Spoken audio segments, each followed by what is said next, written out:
The white woman who accused 14-year-old Emmett Till of whistling at her in Mississippi has passed away. She goes by the name of Carolyn Bryant Donham. This happened back in August of 1955 when Emmett Till had traveled from Chicago to visit some of his relatives in Mississippi. And at the time, Carolyn Donham was 21 years old. And she stated that Emmett Till was making improper advances on her at a grocery store where she was working in a small community. Evidence indicated that a woman identified Emmett Till to Donham's then husband, Roy Bryant, and his half brother, J.W. Millam, who killed teenage Emmett Till. And an all white jury acquitted the two white men of the killing, even though later the men confessed to the murder in an interview with Look magazine. Carolyn Donham was never tried in a courtroom for her part in the murder of 14-year-old Emmett Till.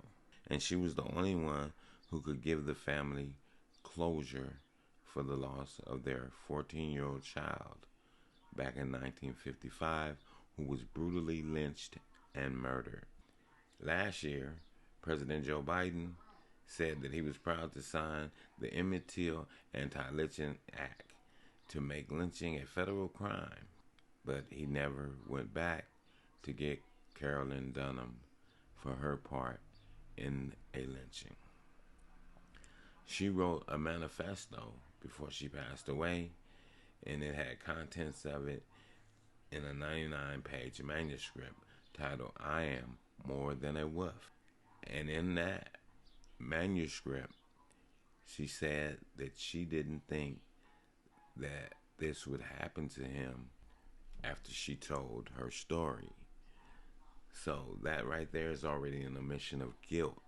She already said, basically, after I told my lie, I didn't know that this was going to happen to him. I didn't know that he was going to be lynched and murdered like this.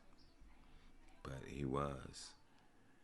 Some people say, well, God is going to give her judgment, but we have to get judgment on the field that we play on as well. She should have gotten judgment here and in the spiritual realm. You can't continue to live a full life when the 14-year-old child didn't even get a start on life. He didn't get a chance to even know what it was like to be married or have children or to even get a job. How do we sit and say, well, God is going to judge her?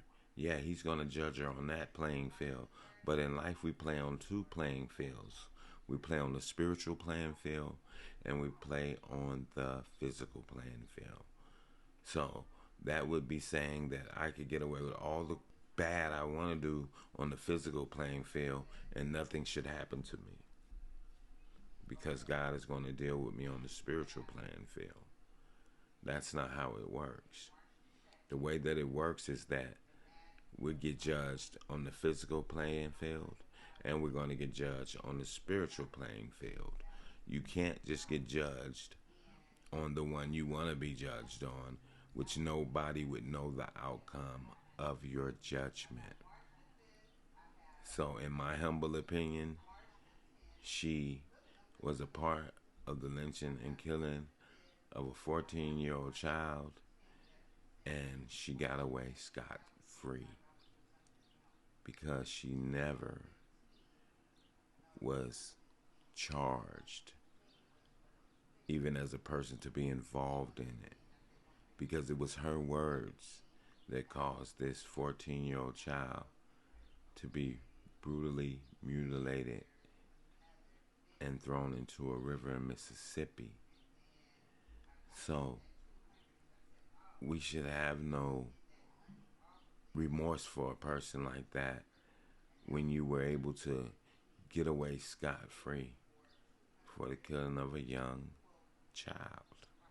I have no remorse for it. And with that, I'm going to say this is the news in you. north, east, west, south. Unite from every alley in Cali, intersection and back street. Subscribe to the channel and hit the thumbs up on your way out the door.